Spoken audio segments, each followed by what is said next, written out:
Yes, indeed. Welcome to the Hip Hop Alliance. Hip Hop's first official union. We fighting for rights. Workers' rights, labor rights. Y'all know what it is. Fair wages. Let's hit 'em. Who's really speaking for the artists? Everybody knows the music industry is heartless. Knowledge reigns supreme, not what an artist on a chart is. It's about fair wages and royalties. Let me start this, spark this. It's about cultural self-reliance, corporate defiance. We got this down to a science. It's called the Hip Hop Alliance. We take it back to stop the violence. For 30 years, I've been the culture's guidance. You can't deny this. I clean pupils when they open their eyelids. In a blink, I teach kids to think. That's what I did and do. Reaching and pulling out the culture inside of you with the truth inside of you. No one can lie to you. It's time to unify him, her, you, and I. Do your part to save the art. Don't be a stupid guy. Front, you can try, but it's your time you wasting. We're starting an alliance against corporate exploitation.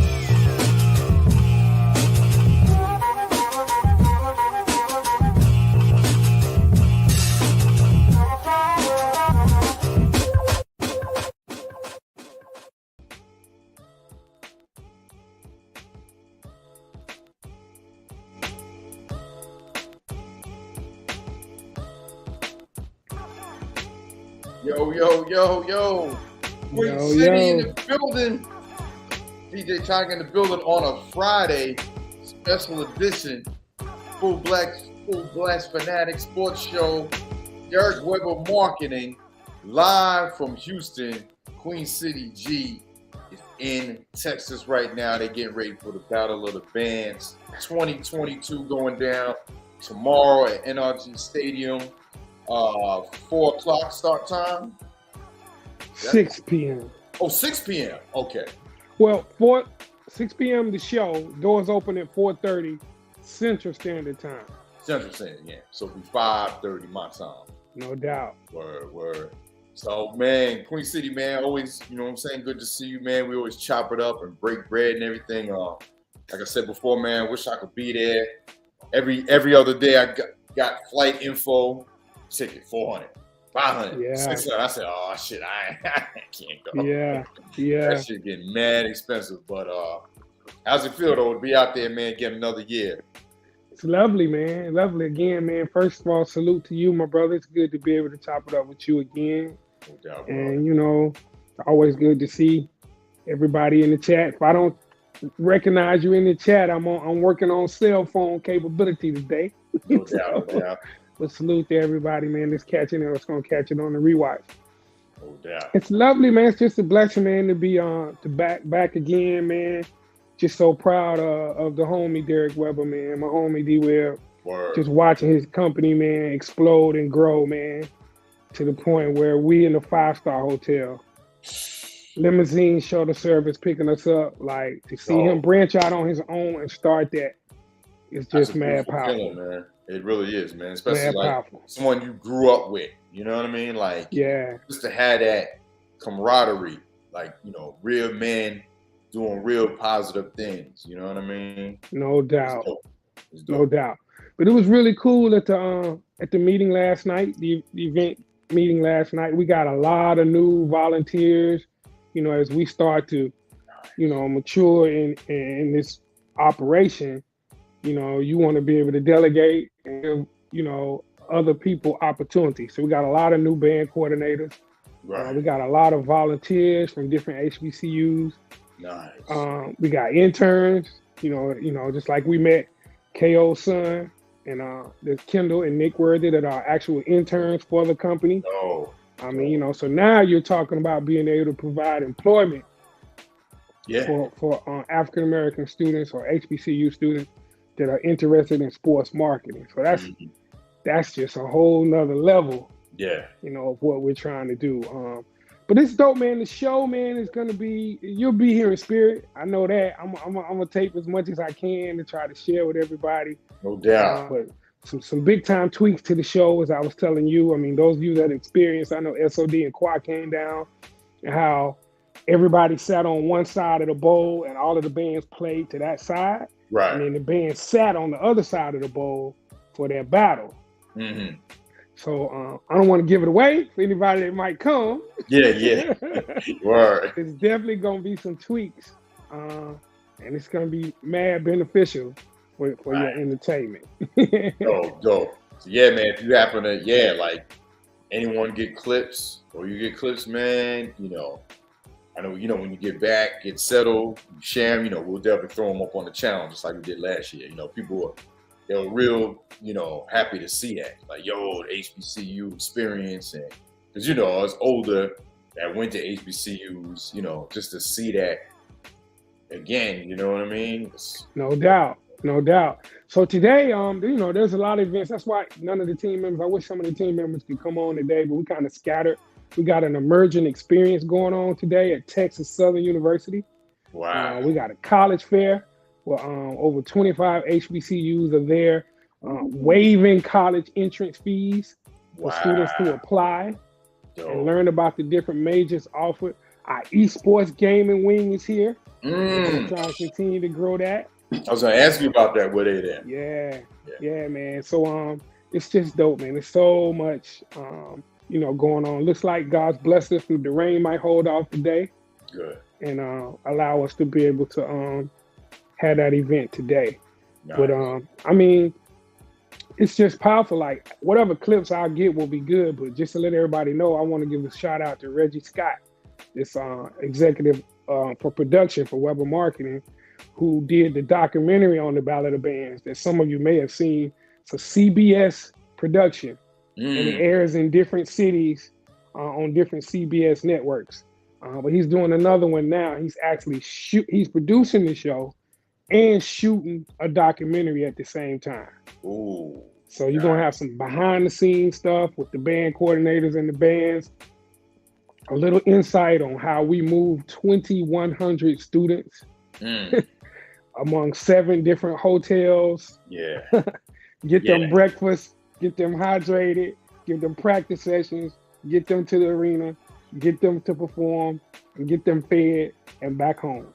Well, I was there last year, man. Like I said, at the end, I was like, oh, yeah, it's over. They're going to just get the bands in the bus and they're going to bounce. Shit, we ended up chilling with you, helping out. I was like, sir. Yo, they out here all night talking about, man, we ain't going out after this. We go back and go to sleep. Yes, sir. Yes, sir. But, yes, sir. Trying to coordinate something with adults, is a thing. Because, you get these different personalities. So I can't imagine 2,100 students, man. Yes. Just becoming, growing into adults. Yes. They're still kids to us, even though they're young adults. Yes. We were there, but it's just, I know it's like, bro. Yes. But shout out to the band directors and mainly again to the drum majors. Like when we first started, we were grassroots. All of us that are homies from there were the band coordinators. Right. I've done what we're training people to do. Right. And you got to build a relationship. Like that band coordinator got to go everywhere with that band, so we can know where they are at all times. Yep. If they're going to eat, where they're going to practice. And you get to know those drum majors, and you tell that band they need to be somewhere. Them drum majors don't play. Yeah, like you said, they hold that staff up. On me, you better start moving. Time to go. Yeah. No, that's important. Like you said, man, build relationships. Like you has to have some connectivity. Can't just be someone just going there, not knowing the kids. All right, y'all come on here, not right now. And it's like, who is this guy? Like, who? You know what I mean? There's no connectivity. There's no, brotherly, sisterly thing. Like, it's got to be a connection. You got to get to know the kids. You got to, that's, they used to say that about, not trying to relate it to police in neighborhoods, but they kind of used to say that with, cops that act stupid towards people compared to the ones that know people in the neighborhood and are like, bro, I know you out here just kind of go to the house, man, bring it. Not get on the ground like a pregnant woman, you know what I mean? Where his ass resigned. Somebody, I'm gonna end your life. A black pregnant woman, like that's how you talk to her. Yeah, you know what I mean. So it's like you said, it's about the communication, how you talk to kids, how you relate and stuff. Yeah. I mean, I would always give them a spiel about, the opportunity they have to represent their family and their school, and, how this going to be broadcast across the nation, and all of the sponsors that have paid and invested in them being here. This is a production. Like, when I tell you need to stop playing, there's a reason.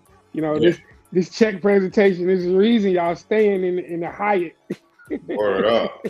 And when you present it that way from a standpoint, of a partnership, they understand, but it's going to be exciting. We got a lot of new band coordinators. It's going to be a good experience for them. We met with them last night. Obviously they had a lot of questions, because to see it and to hear us talk about all these movements, the first time you hear it, it's kind of mind blowing. But I was like, when we get to the stadium and see a walkthrough, you'll see, how it comes together. Right. So what is that? Like, take me on, like, when y'all dudes get together, get on the flight, check, like, because I know there's, like you said, y'all handling business. Derek Weber marketing is dope, how they lay stuff out together. But look, y'all brothers, I know y'all get together. It's like, yo, you know what I mean? Yeah. That feeling of like, yo, I can't wait to get up with my people. Yeah. It's dope, man. It's almost kind of like every Thanksgiving we get together at like 5:30 in the morning and fry turkey.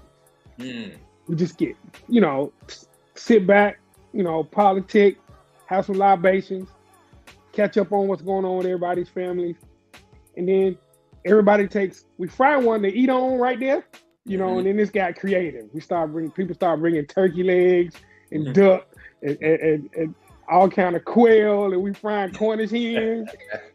But we have something to eat on, and then everybody takes some fried turkey to go with their family. Okay. But every time I get the email, with the flight information for an event, it's almost that same feeling, because we're gonna get a chance to see each other. Wow. Now, like you said, it's business first. It's a business trip. Yeah. We recognize we represent Weber Marketing when we show up somewhere. Yeah. But it is, man. It's just a celebration, man. It really is. I mean, you kind of got a chance to see it that night when everybody came by the interview. Once the show is done, really, you have a chance to exhale, and just kind of kick back and kick it with the fellas, man. Yeah, that was dope. Everyone that came in the room, you know what I'm saying? You got the, they come, sit, ask them a few questions. Yeah, you know what I mean? yeah. Shout out to Tiger. She was asking some great questions too. Yeah. That was dope. Yeah. Oh, shout out to Chris. Chris is in the building. He said, "What up?" He's listening from work. Cooks is in the building. Twin, what up? What up? D. Cole and D. Malley from Cali. They are early. That's what's up. Early. Yeah. Good to see y'all. Yeah, we're doing the show on Friday. Y'all already know, Queen City and Houston. Battle of the Bands 2022 going down. So what band are you looking forward to that's gonna rock the house? Because I know last year when I was there, and you was like, bro, wait till what's the name get on that field. Yeah. Point. No one did, really. No. So first, before I do that, let me just give you the lineup. Okay. So we got 8 bands. We got Southern University. We got North Carolina A&T State University, not AT&T. Yeah. Charlie on ESPN, I don't care. I'm never letting you live that down. Word. She just kept saying it wrong. Word. Prairie View A&M. Shout out to Prairie View. DJ Premier, the legendary DJ Premier, attended Prairie View A&M. I used to get them dope mixtapes before I even knew who he was, yo. That's so dope. Ain't that crazy? That is so dope, man. Shout out to my boy Sean Saunders, man. He wouldn't let us keep them, dog. He wouldn't let us take them. You be trying to dub them. Cause it was just Premier going in. He wasn't like making music then. It was just him like DJing, but it was mixes, and the way he was scratching was just caught your ear, and I was like, "What's that?" So I gotta try to find one of them, man, because I dubbed a couple of them and wrote on there, DJ Premier. It wasn't Primo; it was straight out DJ Premier back then. Bro, you find one of those, put one on a USB, man, that's an archive right there, man. I'm a hunt for it, man. Then Grambling State is in the building. Bethune-Cookman is in the building. Kentucky State. People sleep on Kentucky State. That's a little people don't really know about that HBCU. Alcorn State University and Alabama A&M. Okay. Now, there's some heavy hitter bands on here, but I want to see the Human Jukebox. Yeah. Southern University. Yeah, Southern, yep. The Human Jukebox, man. And they literally could take requests. That's why they're the Human Jukebox. Right. They're just that talented. So no disrespect to any of them. Also, to get a closer look at the band, check out the special Chris Paul is doing on the Dancing Girls team from Southern University. Okay. Yeah, it's a part of his Why Not Us series. You know, he followed NC Central in basketball. He's following Southern University. He probably will have a film crew here for this. Ooh, that'd be dope. Yeah, because I don't know if the doc is over with yet. I saw the first episode, so I don't know where they are in the process. Okay. When we met with media last night, there's going to be media here from Sports Illustrated, ESPN, The Undefeated. It's going to be a lot of coverage, so nice. Looking forward to it. But shout out to all of those bands, man, that are coming in. Word up. Man. So the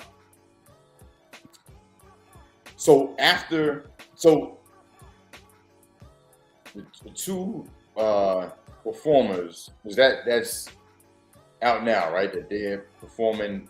Are they performing like a halftime thing, or is it gonna be after it's over? At the end, we were doing some rundowns. There's a stage. Again, I don't want to give spoilers, but there are some musical guests that will be performing with some of the bands.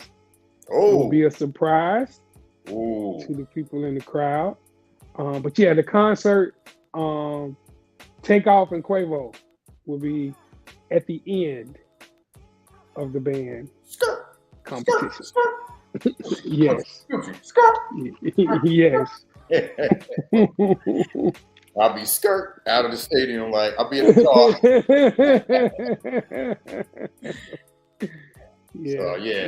That's gonna be interesting because reason I asked that, because you said, you know, when they're done, you know, all the band members, they all get ready and then they go to the bus. So they're gonna be still in the stadium and want to watch the performance, right?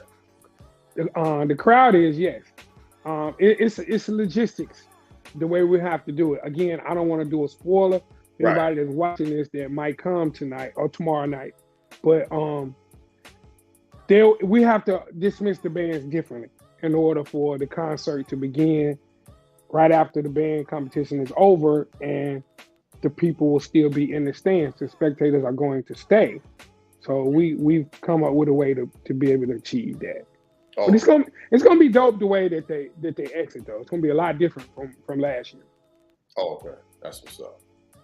So yeah, man. Like I said, man, big shout, man. Derek Weber Marketing, man, and you know, KO, all the dudes I met, man. Like y'all, you know, just do a phenomenal job, man. I was so glad I was able to go last year and experience that, man. Like I said, I ain't even been to like a black college institution event, you know,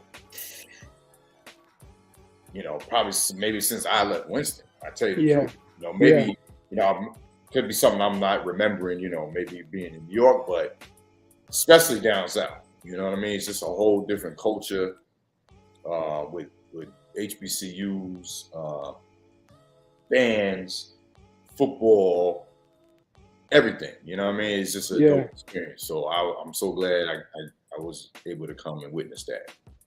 Facts, no doubt, man, no doubt. You know, y'all will be here in spirit. I mean, at some point, I can envision us doing some type of full blast event around the Battle of the Bands. Or you know, as it grows, Tiger, the possibilities are limitless. Yep. I'm just saying, man.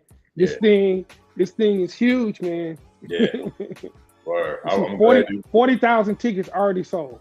Woo. 40K. So just think about this. We had 30K walk up the year before you came. And then word got out. You know, when you have 30K walk up, that means people aren't quite sure. I'm not sure if I'm gonna go. And then you buy your ticket at the event. Right. But once word got spread, and we had 40K, not counting walk ups. Which is a big reason on the change on what we're doing on how the bands are playing. Right. So it's gonna be exciting. Word. Yeah. Man, so dope. Man, look, I'll say this. I know I guarantee you in the future, like you said, as this grows bigger, they might shoot it live on a network. Yeah. I don't see why not. Yeah. That's a contract though. We got to talk more bucks. Oh yeah. Talk more bucks. I can see that happening. You know what I mean? Like Sam, I can sell. Word. Word. Yeah. But I agree. I mean, you know, especially with NIL. Again, I got to give credit to Coach Prime for shining a light on HBCUs like that, man. Like it's just more prevalent and more, you know, highlighted than ever before. Yeah. So he's helping everybody. Like people don't realize, like now that you said that, like we was championing him doing that. Yo, that's dope. But think of the scope of him doing that. It put a highlight on everybody. That's Yes, it's big. And then, like, you know, one of the things that I noticed too, and check it out as you watch college football season this year, the PWI is a predominantly white institution. They're playing our music now. That never happened back in the day. They do their little fight song, all that little stuff. LSU is playing. You talking out of Saudi and that? Where they get that from? The Human Jukebox. Word. The Human Jukebox down the road is Southern. I'm telling you, man. I see him at the meeting. We're gonna have to put a little soul into our band. Kind of rigid. Serious, man. All of the PWIs are playing black music now, and it's no different than any commercial on TV now. Word. Had just pirating the culture, man. You know what's crazy though? I've been hearing more of like commercials playing like hip hop. Yes, that's what I'm talking about. Like a Gang Starr song, and I'm like, oh, they must have got someone in there that was, you know, that's probably ain't black, but was listening to hip hop when we was listening to it. So it was like, I think the musical director, I think y'all should play this. You know, they connected with something that we would like, that's what I would have played. Time for some action. Box will come out. You know what I mean? Like, yeah. I mean, I don't know if you knew this, but Premier had a deal with the NBA that all the outro music, he chose the outro music. Did you know that? No, I didn't know that. During the playoffs? Yeah. Primo, he was talking about on his show one day. He was talking about how he had to go. It was when the playoffs were. He said, I got to go. I got to work on some of these outros for the commercials, outro music for the commercials for the NBA playoffs. If you listen, dude, it's always hard. He'll play some of his he'll play some of his stuff, but he'll play all kind of, classics. Yeah. I didn't know he was part of that. That's dope. Yeah, he is. But I'm just talking about the random commercial, man, like freaking peanut butter commercial. Yeah. And it catches you off guard. You're not watching TV and you hear the music and you go, bam. And it's got nothing to do with the song. It's peanut butter. Word. Young, gifted, and black. Wait, what? Fucking Peter Pan. What I got to do with it? Big Daddy Kane. Yeah, it's out of control. And then and then of course they got the pop songs. Rob Bass, It Takes Two for Eminem's and all of that. Yo, Chappelle said that shit on this is a stand-up before he blew up. He was wearing like a blue denim. He was somewhere in Cali. This is before the special he did in DC. When he was talking about the mayor and everything. It was like right on the cusp when he was gonna blow up. He was talking about how commercials, the music or what they say don't even relate. It was like a woman who was talking about like domestic abuse. She was like, my husband beats me. I can't get away. And he was like, at the end of the commercial, it was like, got milk. He was like, I gotta do with it. And him saying that shit. It is, man. It is. I said, this dude gonna be funny as fuck. Yes, man. Yes. In advertising, music on commercials is like clickbait on the internet. It's the same thing. Because no matter what you're doing, that sound gonna bring your eyes to that screen. And you notice the volume is raised higher too. If you're watching something, notice when the commercial come on, it's mad loud because they want to pay attention. Yes. So if they're playing music, you all of a sudden, shit, Gangstar, you go in there, it's like tennis or some shit. Like. Exactly. And like, that's really their end goal, whether you buy their product or not. I just made a connection between Rob Bass, It Takes Two to Eminem. Because the Eminem commercial. Yeah. Yep, you're right. So, I mean, So it's a mind thing, man. It's It is. Almost like a Manchurian candidate type shit. Like you see, you're chilling, all of a sudden you're like, oh shit. That sound just hypnotize you. That shit crazy, man. Yeah, it is. It is. But watch out for that this season, y'all. When you're watching PWI, big division football, just listen to what the bands are playing. Oh yeah, it's turning. Yep, it's turning. Watch, I'm crazy, man. Yeah. Now you want your respect. Fuck out of it. Yeah. But man, let's we go into some sports, man. Like we had a lot of games last week. Obviously, preseason games, a lot of dope preseason stuff been happening. I'll just run through the quick scores. Week 2, Bears beat the Seahawks 27-11. Seahawks committed 13 penalties for 92 yards. I think they got the same defensive mind as the Cowboys. What are y'all doing? Panthers, Patriots 120-10. But Carolina lost their rookie quarterback for the season, Matt Corral, with a foot injury. Like, damn, man, that's the most heartbreaking thing, man. We always talk about that preseason and practice, man. A season injury in practice. We talking about practice. We're talking about practice. That's got to be like gut wrenching. You don't even get on the field yet. Yeah, rookie too, man. Yeah. Rookie. Didn't even play one NFL game yet. One game yet. Yeah. Saints at Packers. Packers rookie wide receiver Romeo Doubs responded to Rodgers' criticism with a touchdown. So what's this criticism that he blasted his wide receiver core, Aaron Rodgers? Yeah, man. So you know how Aaron Rodgers is, man. He got the death stare. You drop a ball, you run a route wrong. Right. So evidently, man, in practice, he must have already been trying to get at them about that, and in meeting rooms, he must have been trying to get them about it, and it didn't get any better. So he used the media to just flat out say the young wide receiver's not getting it done. He clearly separated Lazard. He was like, Lazard is looking like a number one. He said, our young receivers got to get together. They're dropping balls, not running routes right, missing blocks. Like, dude, literally, just put them out there like that. Now, is it only because he told the media that obviously it's a story, and because it's Aaron Rodgers, because it's probably the truth, right? It is the truth. You know what I'm saying? It is the truth.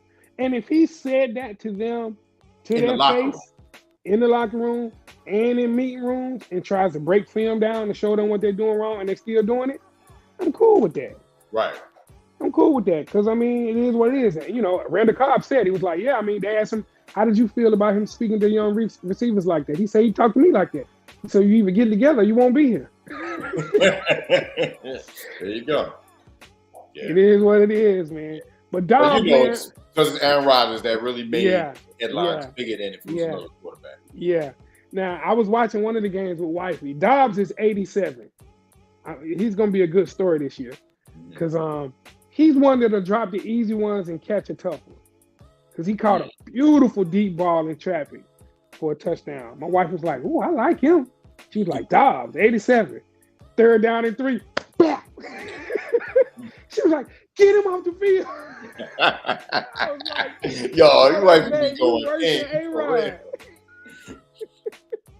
She goes in, bro. Yeah. But he rebounded. Dobbs played well. It's gonna be they're trying to. I'm not even sure Alan Lazard is a 1. I mean, A-Rod is not gonna shoot his confidence down like that because he needs him to be the 1. Yeah. But he's a 1 maybe compared to who he got on the squad now. Exactly. But not a 1 like if you had all the 1s on the teams, on all of the teams, I wouldn't even think about that dude. Sorry. Yeah. So we're gonna see. But back to one school I want to talk about. You talked about those penalties. The Seattle Seahawks, man. I'm growing more and more concerned about Pete Carroll's decision making to give away Russell Wilson for Drew Lock. No. Take it way back. Marshawn Lynch on the 1-yard line. Yeah, there you go. He might have been having signs of dementia then. Maybe something. Maybe something's happening. But I say that lightly for those that know people that are suffering from dementia for real. But anyway, like Drew Lock and Geno Smith, you in that division, that's what you doing, dude. Chance, bro. Dude, I don't know, man. That right there is crazy. I'm like, how do you give up Russell Wilson and not get anything, man, and lose Bobby Wagner off the defense? That's bad. Yeah, I don't know, man. I'm a little concerned about that. So D. Malley said Rodgers' nickname is Never Go Platinum Rodgers. Never go platinum. Never go platinum. Oh, yeah. Oh, yeah, man. Let me know if they asking questions and stuff because I can't see the chat. Because I know Chris be asking some good questions and stuff. Oh, yeah. Chris said Belichick also have been reading that their offense is horrible. Yeah, man. Yeah. I've heard they ain't looking good at all. Yeah. Sorry, Mario. Yeah, all of that. We don't know who's calling the plays. You got to have a play caller, man. It's got to be one guy calling the plays to get in a rhythm.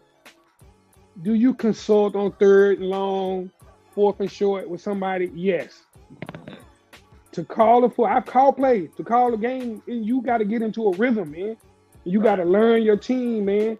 When to take a shot, when to run the ball, when to go play action, when to like change the cadence, to try to draw them outside. There's a lot that goes into that, man. Like it's got to be one voice, man. Yeah. I don't know. Man, so see what happens, man. Week 3, last week of before we get the start of the season, man. Yes, sir. We also got Texans at Rams. Dave Mills makes 2 big throws late, and the Texans beat the Rams 24-20. Undrafted rookie Lance McCutcheon had his 2nd straight big game, 5 catches for 96 yards, but couldn't get out of bounds on the 27-yard line. Deep into Texans territory on the final snap of the game.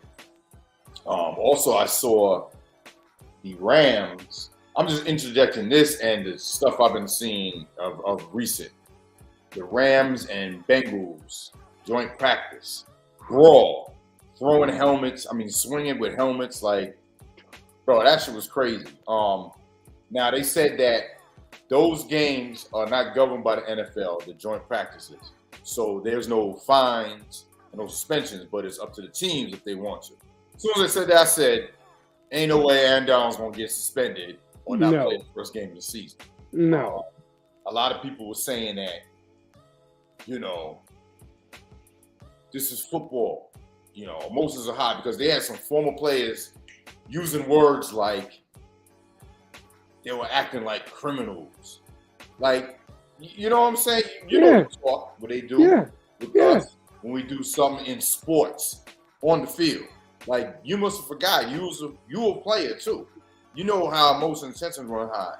It's not justifying someone taking a helmet and try to hit somebody with it, because you could really hurt somebody, especially if you got a helmet on. But talk like that, bro, that shit to me was uncalled for. I forgot who the phone player was. He said something on Twitter about it. Mm-hmm. But what do you think about if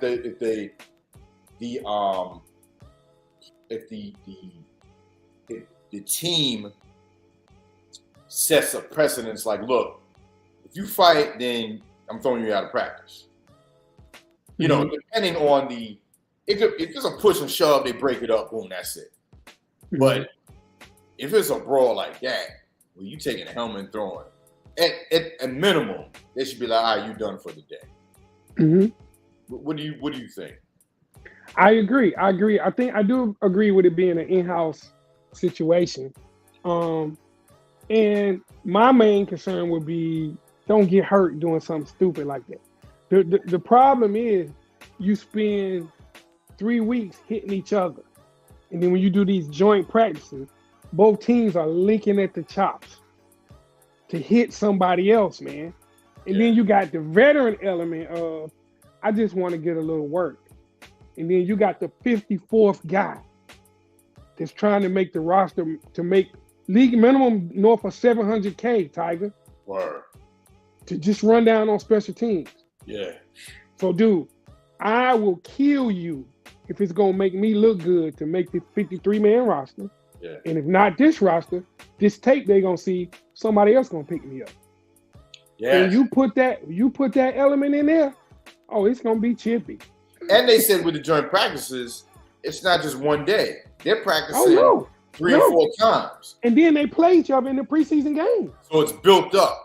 This dude is leaning on me. Every practice he's doing this or mushing me. We get to that third one, nah, you ain't doing that no more. And then that's when the fights come in. They said there's fights all the time. All the time. I bet you, I don't know this for a fact, but this is what happens a lot of times. I bet you whatever issue Aaron Donald had, most of the time, it's some cat trying to make the squad, trying to make a play on a vet. Yeah. That sparks stuff like that. Kind of like I want to cross over Jordan. Yeah. I want to show him. Yeah. I'm gonna stuff Aaron Donald, you know, and mess around and block him or something while he blocking somebody else, while somebody else trying to block him.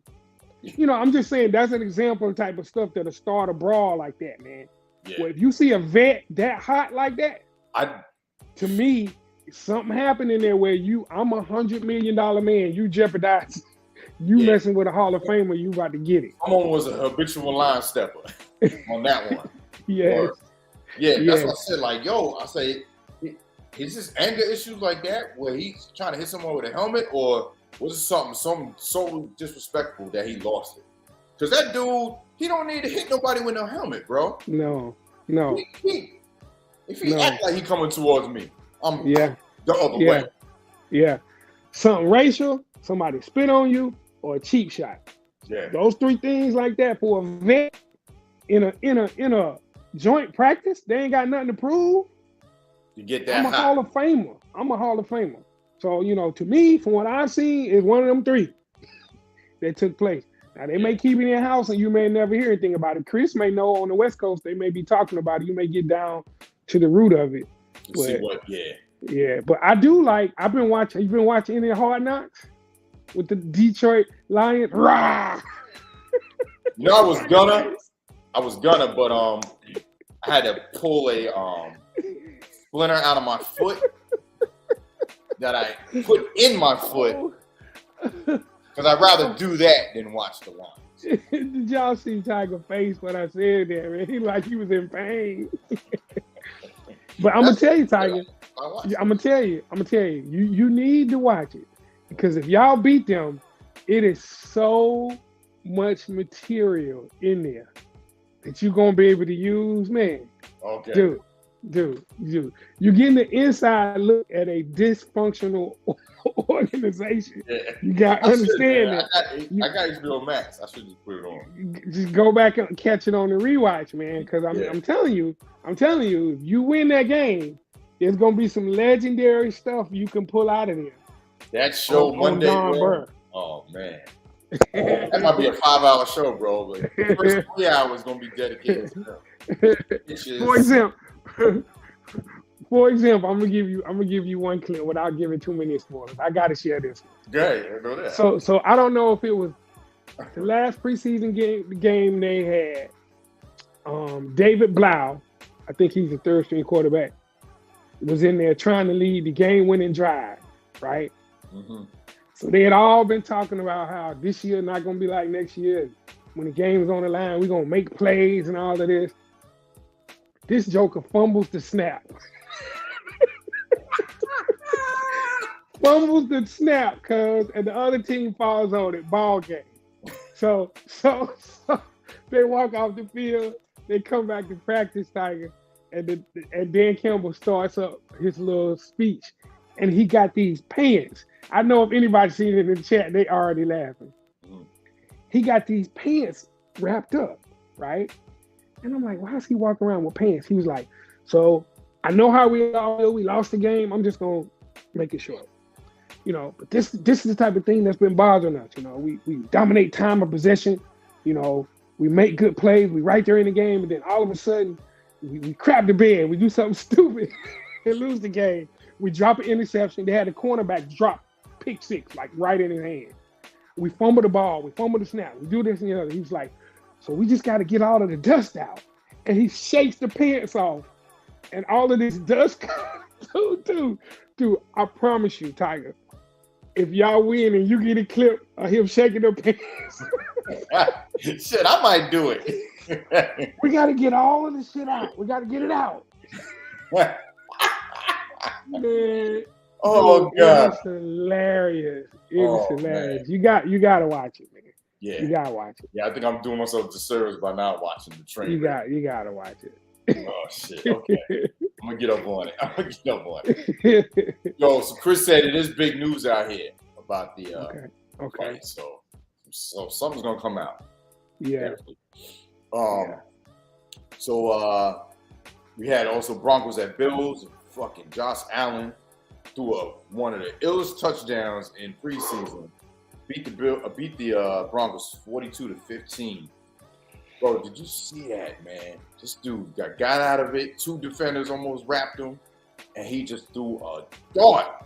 Ooh. And even the catch, the dude grabbed him, but he was up in the air, just brought it down. Like he knew where he was. When he came out of that spin, he just blah. Dude, that right there is a relationship with your receiver. He's like, this is where he's gonna be. I'm letting it rip. The Bills look good. Shout out to Stud, man. The Bills look. Yeah. They look really good. That punter, Tiger, you broke that news though.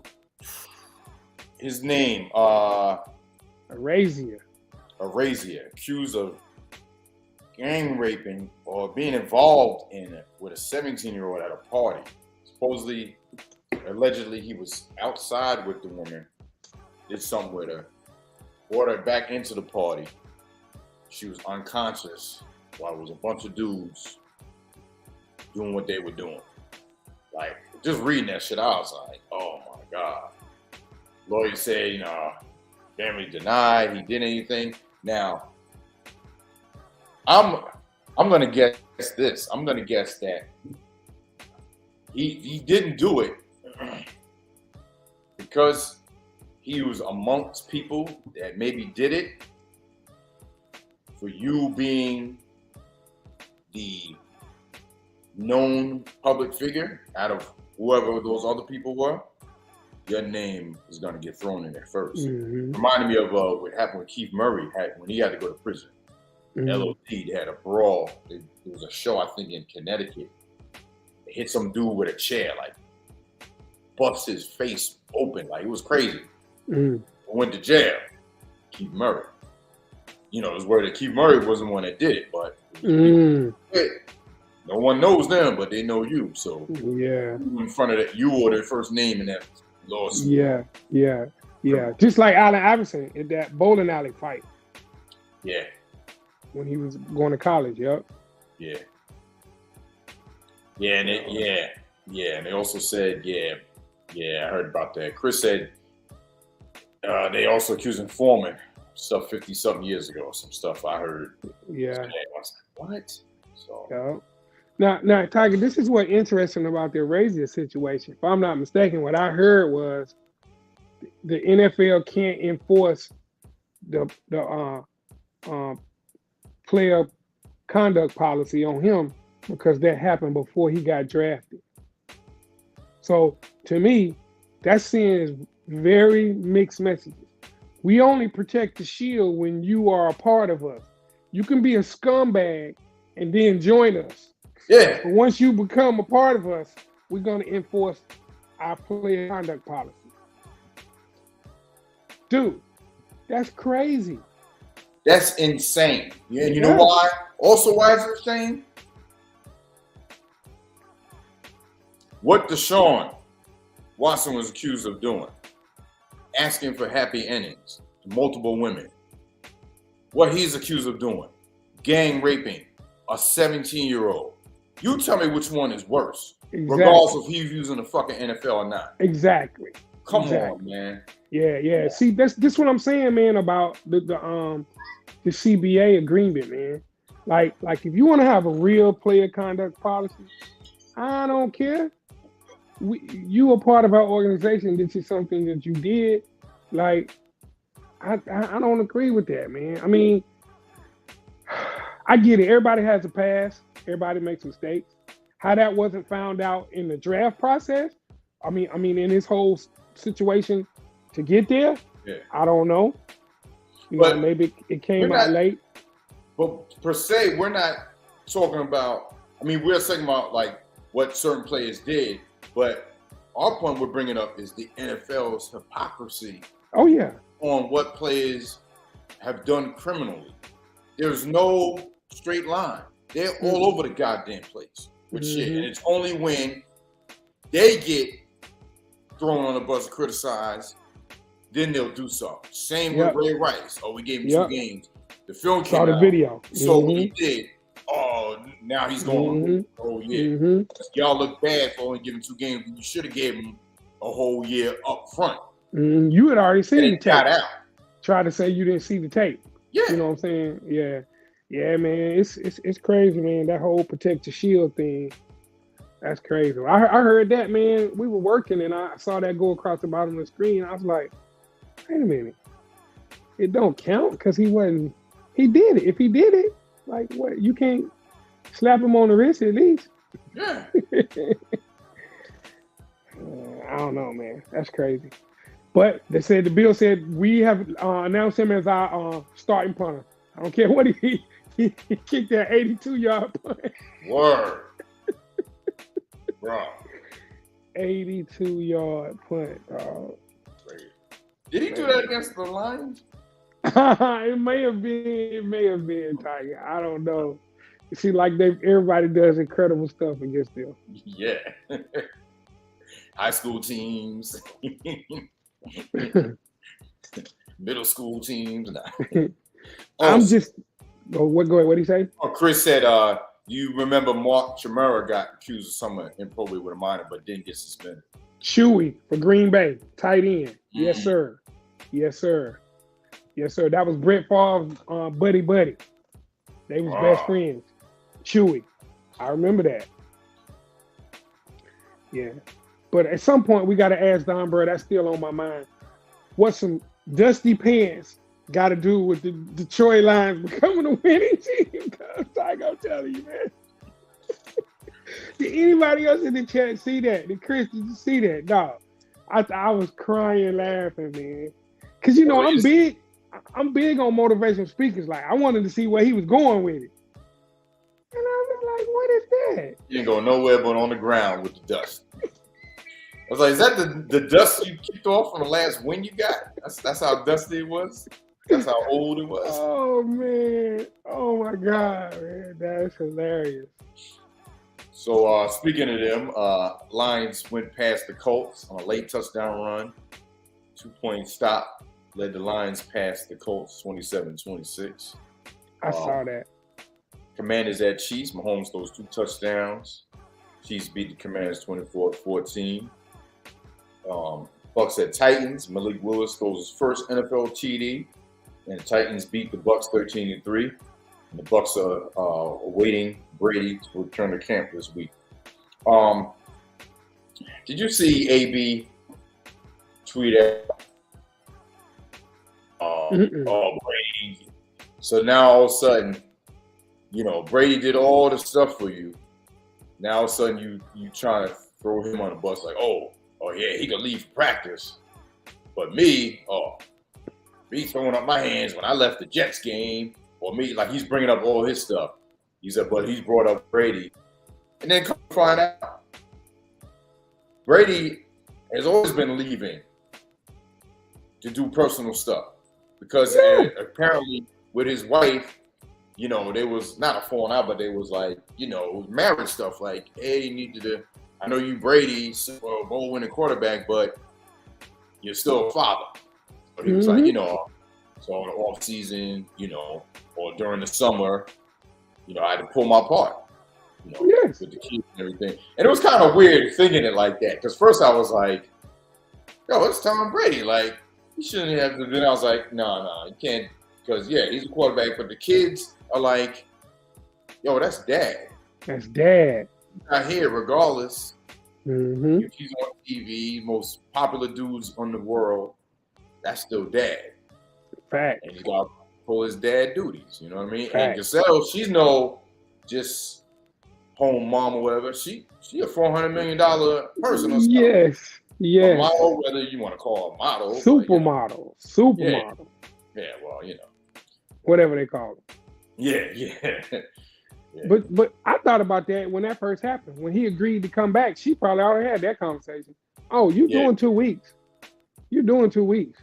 Yeah. We spend 2 weeks before you go back. I mean, hey, listen, man, AB can't say nothing, man. That's the Jimmy Johnson rule, dog. You, depending on your play and your productivity, I will treat you accordingly. Yeah. If you're an idiot, you don't get 2 weeks off. Yeah. You're an idiot. How you gonna compare that to him quitting on the team and walking off in the middle of the game when he done came to the coach and told him in advance, this is something that I need to do, blah, blah, blah. Like, that's the right way to handle it. Yeah, I thought I saw AB doing that little thing at Loud, Rolling Loud with that doggone orange leather jacket on, doing that little rap song. It was over. I'm done. I wouldn't even waste time trying to listen to that bullshit. You know what I'm saying? I treat that as trying to watch the Lions during preseason. I ain't wasting my time with it. But I will check it out just for ammo. Oh, you got, boy, dude. It's mad clips, boy. Word. Y'all come through, you got mad ammo. So Niners at Vikings, Tua made preseason debut. Hold on. Okay. The notes must have got mixed in this one. Raiders top Dolphins 15-13. Dolphins rookie wide receiver Eric Zukanama caught 6 passes for 114 yards. That's one of the best receiving performances in the preseason. Yeah, so they were talking about the Dolphins, offensive core. Obviously they got the cheetah, and they got his name just left my brain, man. On the Dolphins. Waddle, Jalen Waddle, Mike yeah. Gesicki. Yeah, they got some fast offensive dudes. So Tua, they're gonna be creating plays to help Tua out. Mm-hmm. And they might be formidable, but I'm still not giving Cheetah a pass for that bullshit he said about him being more accurate. Oh yeah, nobody believes. I think he did that shit just for his new podcast, just to get more views. If you ask me, there's no way you can expect that dude like that to say that. Yeah, fact. I saw a meme. I was going to download it and show it to you. At the top of it, it says, No longer can your woman say 13 seconds ain't enough time. And it showed Patrick Mahomes, and it showed the score of the Buffalo Chiefs. 13 seconds. I saw that in the chat, man, but I didn't get a chance to see what it was talking about. Yeah. I saw that in the chat and was like, what is that about right there? Yeah. I was like, nah, I ain't gonna send it stuff. I ain't gonna send it to him. Yeah. I told him about the kicker situation. He was like, Bills gonna Bills. That's what Steve always say. Yeah. Bills gonna Bills. So Pickett shines, going 6 for 7, 76 yards, and still is top the Jags, 16-15. Devontae Turpin has a kickoff punt return touchdown. Cowboys beat the Chargers 32-18. Turpin, who played at TCU, was also the USFL MVP this season for the New Jersey Generals. Shout out to D. Cole. He put that in the chat. Yes. As well. I told y'all the USFL players were going to make a move. This is the dude that had the punt return and kick return in the USFL at the end of the year. Yup. I'm telling you. I said somebody's job was going to get taken. Mm-hmm. That little dude, I remember him at TCU. He had jets, man. So they definitely got a punt and kick returner. Now, if they can integrate him into the offense with some jet sweeps and screens and get him loose on some deep balls, they might have something.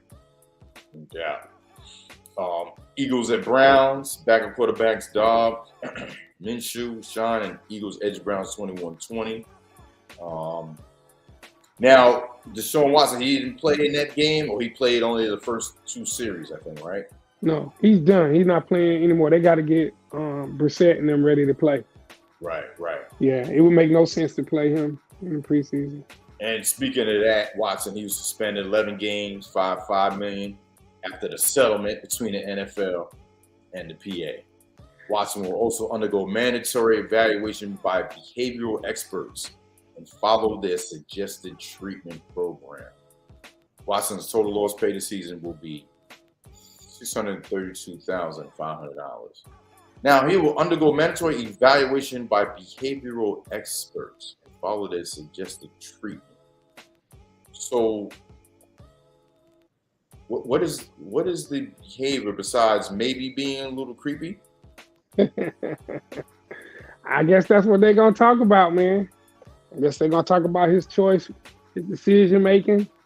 And really, the biggest thing is his awareness of how it impacts other people.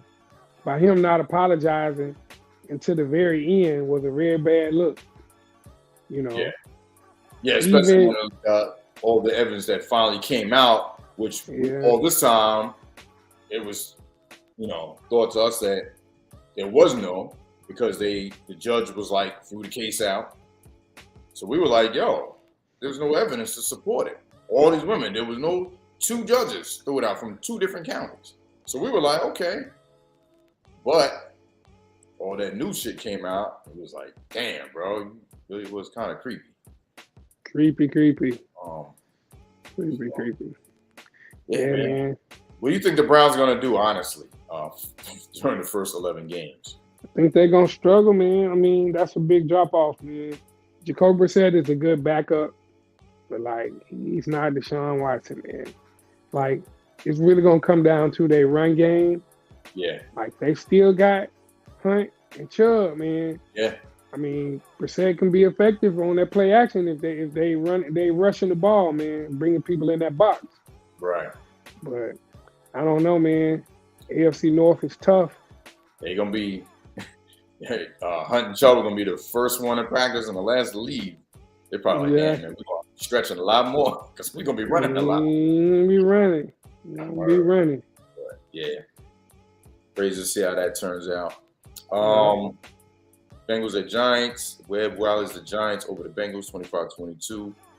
Few TDs to Alex Bachman, Giants' top pick. Escaped serious injury on a cut block. Kayvon Thibodeau.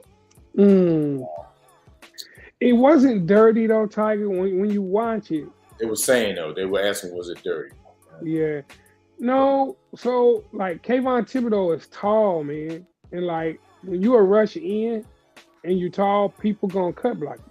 Now, if he was engaged with somebody else up top, and then they cut him low, that would be dirty. Yeah.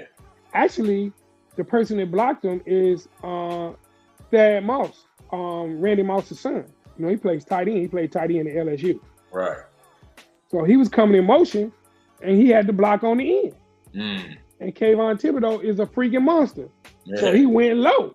But see, Kayvon Thibodeau got to learn how to push their head down and jump over, and get low and shed the block. He just stayed still running straight up, and he blocked him, and his foot kind of got caught in the ground. It wasn't dirty. It wasn't dirty. That's a block that's gonna be made on him, and he gonna learn from that. Yeah. Like when you that tall, people gonna cut you.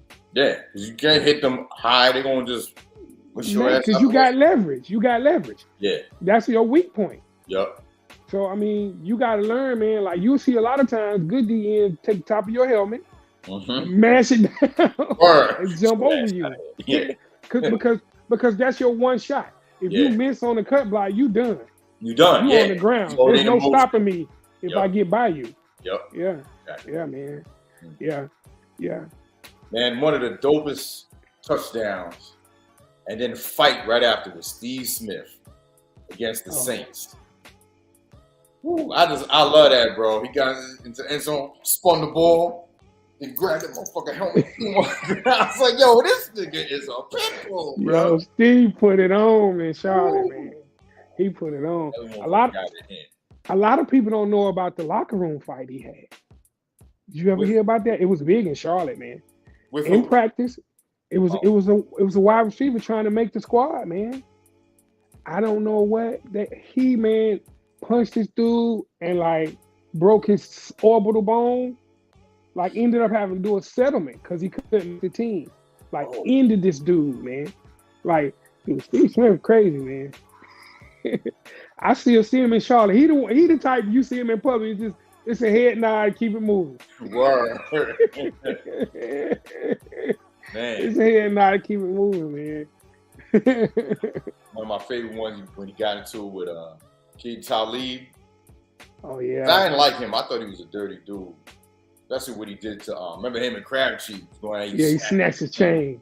Yeah. I don't know. He just did a lot of little sucker shit I didn't really like. But, but when he got in his face, man, they was tussling in the end zone. I was like, yo, this dude Steve Smith ain't having it. Nobody. He's not going back down, cuz. At all. He coming up for the Hall of Fame soon.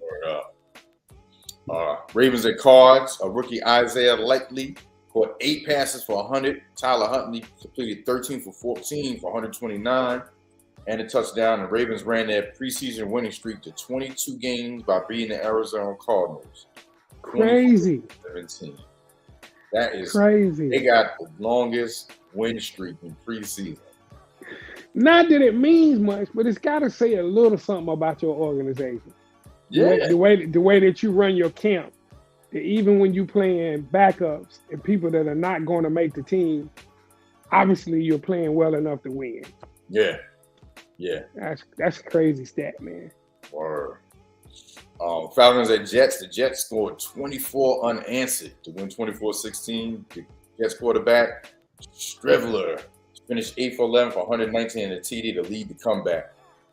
Quarterback for the Falcons, Marcus Mariota. And Desmond Ridder looked good, going 16-23 for 275 and a TD pass by Ridder. And then also, Jets news, we have the wide receiver asking for a trade. Denzel Mims? Yeah, man. To me, they said, we're not going to trade you. So it's basically, you're going to have to just tough it out. Yeah. He ain't the best receiver on the team anyway. That's what I was going to say. Who is he? What's his beef? Is he saying he should be starting over? Yeah, he wasn't getting open. I mean, he dropped some passes. Like, he wasn't doing good. Yeah. He wasn't doing all that good, man. He ain't the top one anyway, so. Yeah, and y'all just signed Garrett Wilson out of the Ohio State. Like, he going to have a roster spot. Word up.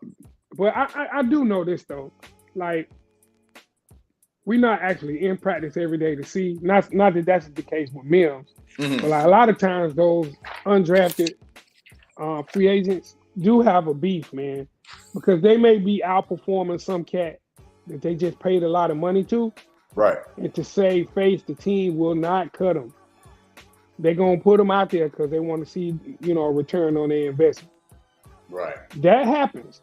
And that's what I like. One thing I do like about Hard Knocks, their linebacker coach.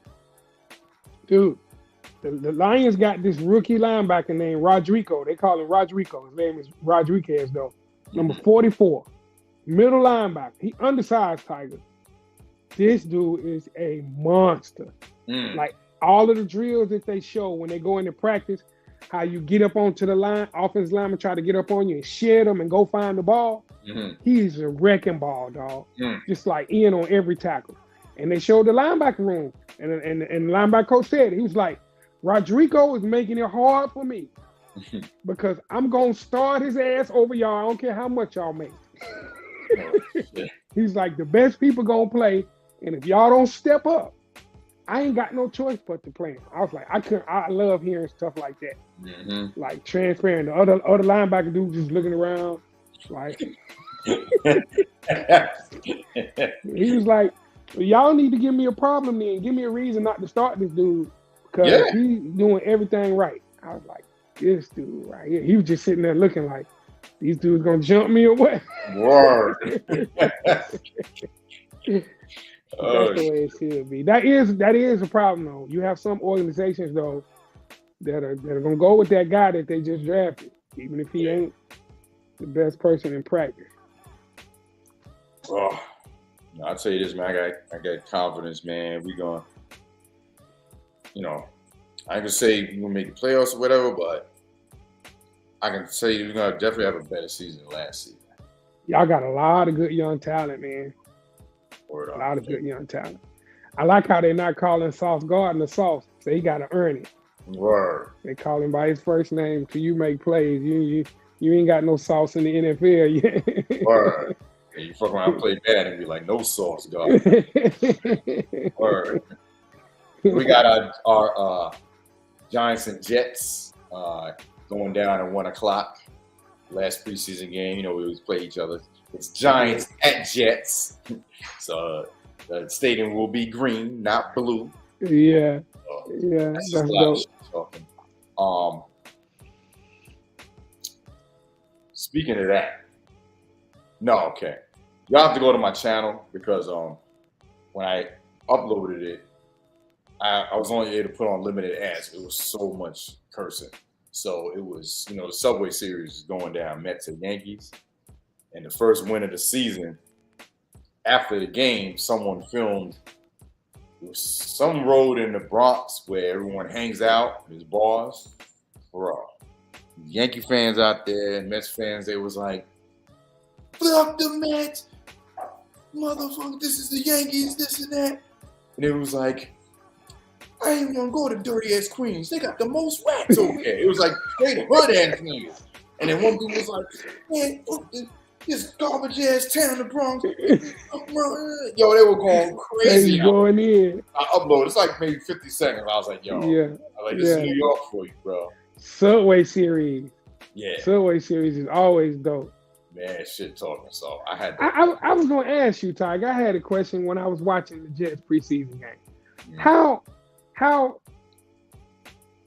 do you decide if you're from New York, if you're a Giants or Jets fan? Is it a borough thing? With me, I didn't think of it like that because I was young. I don't know. To me, it was like I was always going on my cousins, like almost every weekend. We hung out a lot. And he was a Cowboys fan. And he was watching the Cowboys all the time. I was like 9, 10 years old. So I liked watching the Cowboys just because he was watching. So I knew Danny White, Tony Dorsett, you know what I mean? Like, just a familiarity, just watching, not knowing, I didn't know nothing about stats or who was the greatest quarterback or, Dan Marino. Like, I didn't know nothing like that as a kid. As being in sports. I wasn't in sports like that. Yeah. So then later on, as I got older, I happened to just watch football, and it was the Jets playing. And then I knew the Jets were in Hempstead practicing all the time. So just all of a sudden, I was just watching them.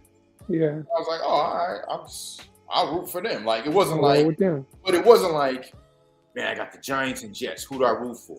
Yeah. I don't know why. It was just a familiarity of watching them, and it just started just rooting for them. Gotcha. You know? Gotcha. You know. I just wondered, because I know, like, for the Mets, there's most people that live in Queens, and then for the Yankees, it's mostly Brooklyn, right?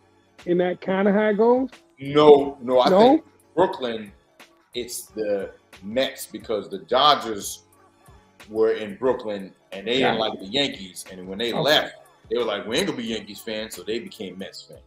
Gotcha. Yeah. Gotcha. But Queens is usually Mets fans. Yeah. Okay. Have you seen Nas? He's rocking Queens gear. Yeah. You know. Yeah. I give him that, you know. Where I just wondered. He's Nas, so, you know, he'll get a pass for wearing Queens. Yeah. For the Mets gear, yeah.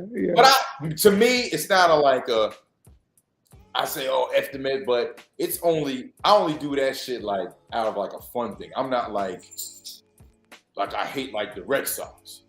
Like, fuck that whole motherfucking organization. Yeah. The whole crew. If you down with them, I'm like some bad boy death row shit with them. Yeah. You know what I'm saying? But with the Mets, it's really a fun thing. Because, like, when they in the playoffs, I'll root for them, man, because it's New York. Like, I know some people like, no, you can't do that. You got to be Yankees Mets. No, I'm not like that. I can do whatever I want. I'm a grown-ass man. You know what I'm saying? But I don't root my disdain for them as being a Yankees fan. Bro, we don't won how many chips? Like, I say to them in Red Sox, like, y'all get half of that, then come talk to us. Yeah. You know what I'm saying? Like, little brothers. You know? Little brother. Yeah. Little brother. So, yes, sir. Yeah.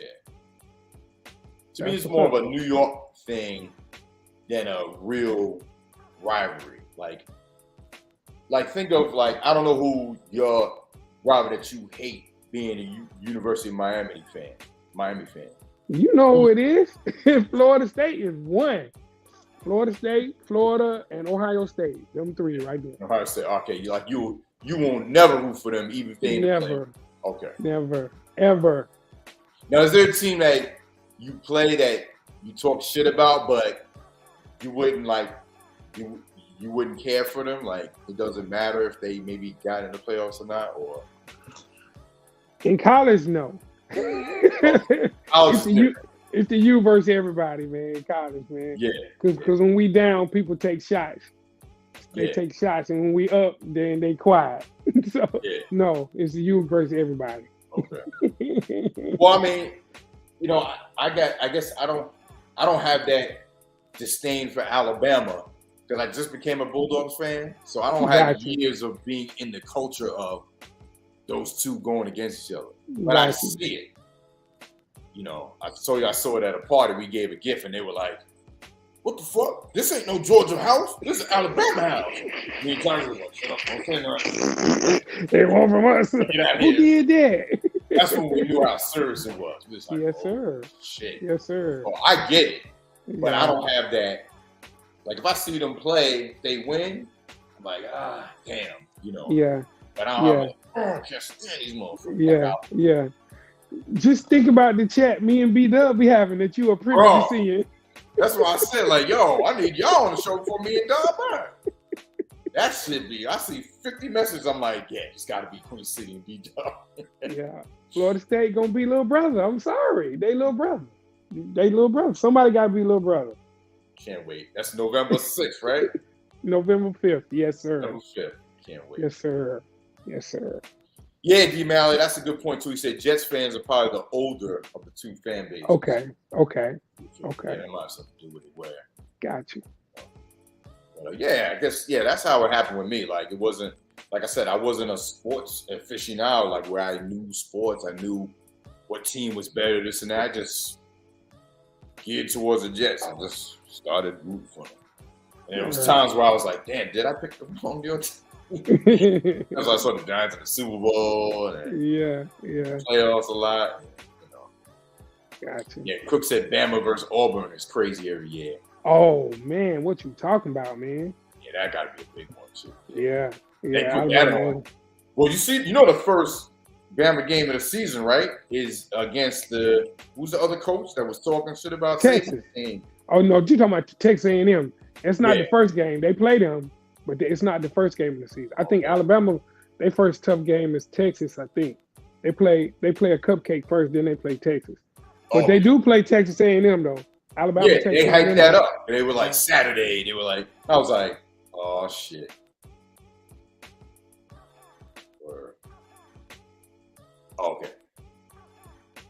Okay. Go ahead. Mm-hmm. Yeah, y'all, you know, thank y'all for tuning in right now. Queen City got a call. We will be right back. Shout out to the tribe. Yeah, the Iron Bowl, right, Chris? Yeah. So that's gonna be must see. We're gonna get to. I know Queen City. He might have to leave soon because they're doing events and stuff before their main event tomorrow, which is Battle of the Bands. We're going to get into the NFL GOATs at every offensive position. We got a whole list of GOATs. And then after that, we have the NFL trivia and then some college football updates and some NBA. I got a dope NBA video to show y'all too. I'm sure y'all probably saw before or heard it. Y'all definitely heard it. The NBA's rhyme scheme from Papoose. I didn't know he did not an official video. He happened to be in a store and they had all the jerseys. So obviously he lined the jerseys up in the order of which he rhymes them, and he's showing each jersey as he's rhyming. Shit is dope. It's like 2 minutes. I actually uploaded it to my channel, so there's no copyright on it. So I'm gonna definitely show it on the show. Papoose is that dude. I don't think he gets talked a lot as being an LMC. He just rhymes off the top of his dome. But yeah, we'll get into that. We'll get into the UFC, obviously, the Edwards and Usman, and some HBCU stuff as well. So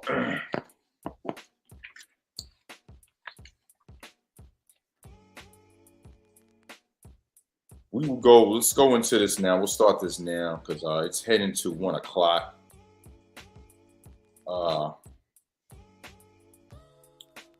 So leading off, obvious voting. You can guess who's quarterback. NFL GOATs at every offensive position. Tom Brady, he earned 44 of the 50 votes with 88%. Obviously his career, 19 years New England, 2019, 20 years, and Tampa Bay, 2020 to present, 15 Pro Bowl selections, career stats, 318 games, 84,520 passing yards, 624 touchdowns, passing touchdowns, and 203 interceptions. Yeah, according to Hardy Boy Tom Shady. The stat to know: Brady is the only quarterback with more than 200 career wins. He has 243, more wins than 4 current NFL franchises. Ravens at 233, Panthers at 205, Jaguars at 180, and Texans at 139. The runners-up were Joe Montana with 4 votes and Peyton Manning 2 votes. Man, 44 of the 50. That's crazy. He got more wins than 4 NFL franchises. At least the Jets ain't in there. Heading off the running backs. Oh man, you already know. Jim Brown, 23 of the 50 votes, 46%. You know, Jim Brown was that dude. Cleveland career, 1957 to 65. Hall of Fame in 1971, 9 Pro Bowl selections, 118 games, 2,359 carries, 12,312 rushing yards, with 106 rushing touchdowns and 20 receiving touchdowns.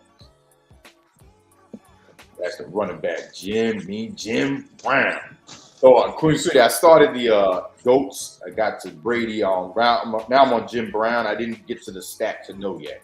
Word. Appreciate it, man. I sent you a text. I'm gonna have to step out in the few. We gear to get on the move a little bit. No doubt. But I do want to talk about some stats. So I know everybody, don't want to give Brady his props, man. But he's the only NFL quarterback with more than 200 career wins at 243. No, he has 243 more wins than 4 current NFL franchises. First, I was like, as I'm reading it like it's quarterbacks. No, the whole fucking franchise. Yes. The Ravens have 233. The Panthers have 205. The Jaguars have 180. And the Texans have 139. Yo, man.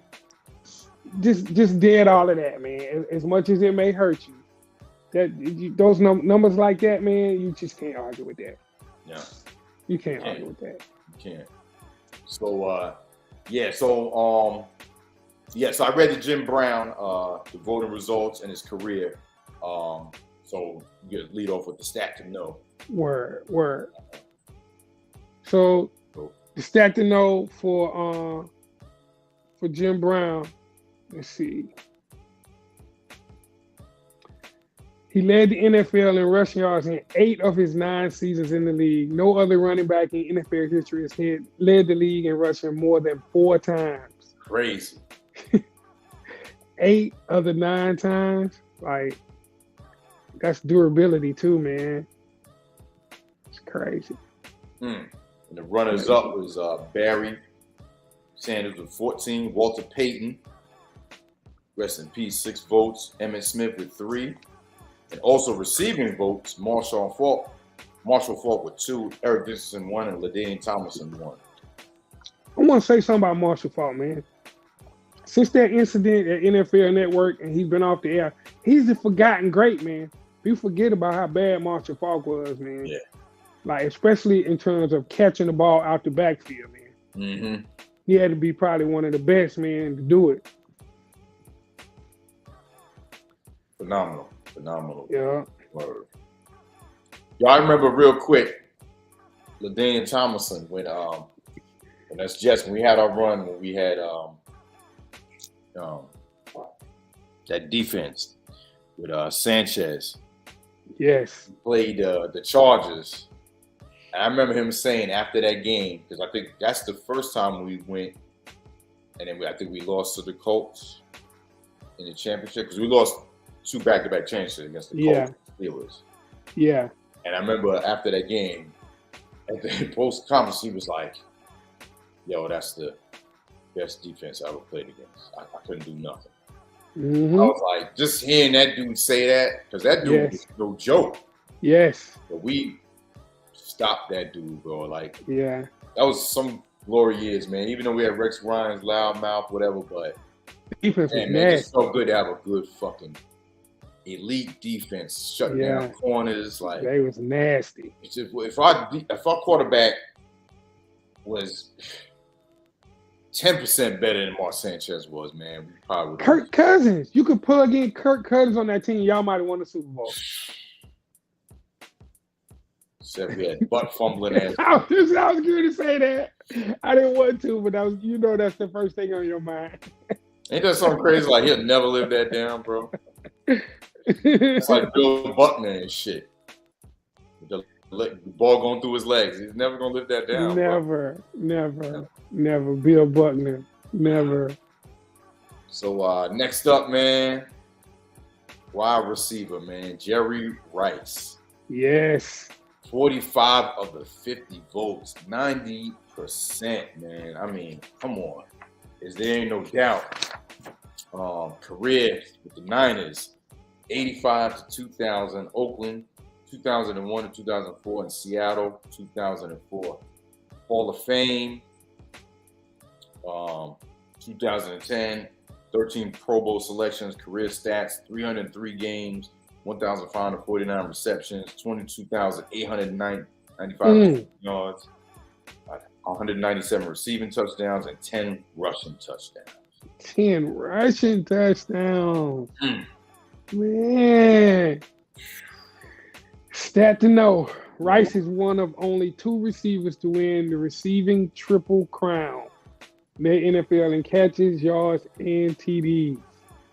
Offensive Player of the Year and Super Bowl MVP in his career. We had this as one of the questions in the trivia questions for the NFL. It was Cooper Kupp is the other. That's what I said. Like, you gotta put him at the top right now, dog. That's crazy. I'm like, from Jerry Rice to Cooper Kupp. Yes. He's like still new, bro. Yes. And this dude just did what Jerry Rice did. Yes. Triple crown, dog. Triple crown, dog. Crazy. Can't argue with the triple crown. Runner-up, Randy Moss with 4. Don Hudson, 1. Yeah. Michael Irvin, Larry Fitzgerald, T.O., Queen City G's 3rd, 4th, and 5th choice, which I totally. Don Hudson, come on, man. Not the dissing, but like, come on. Yeah. For tight end, which we got to talk about that briefly, man. Rob Gronkowski got 23 of the 50 votes, 46%. Career with New England, 2010, 2018. Tampa Bay, 20 to 21. 5 Pro Bowls, 143 games, 621 receptions, 9,286 receiving yards, and 92 receiving touchdowns.